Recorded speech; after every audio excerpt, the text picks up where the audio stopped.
Continuing to track concerns raised over Mayor Todd Gloria's proposed budget for the next fiscal year to manage the city's approximate $118 million budget shortfall. Several agencies, departments, and programs are seeing their funding slashed. And the yearly San Diego traditions you love might also be impacted as well, including the beloved OB Street Fair and Chili Cook-Off. Tonight, I caught up with organizers for this event.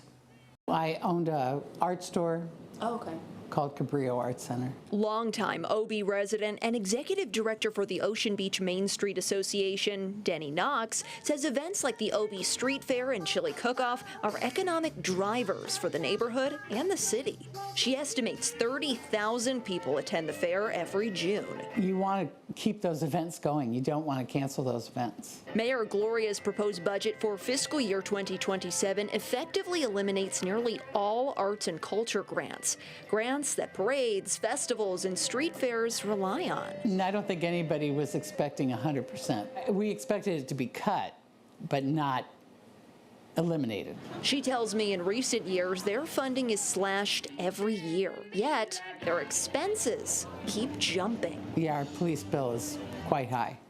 And we have to have security, too, on top of our police bill. In the past, Knox says their police bill was about $13,000. But this year, she says they are bracing for over $26,000. She explained the funding the OB Street Fair receives from the city is a smaller portion of their budget, but it's still going to be felt when getting started next year. That's kind of a crucial thing for people who put on special events, is to have at least some money left at the end of the current year, so that you can put it towards starting the event whenever you start it.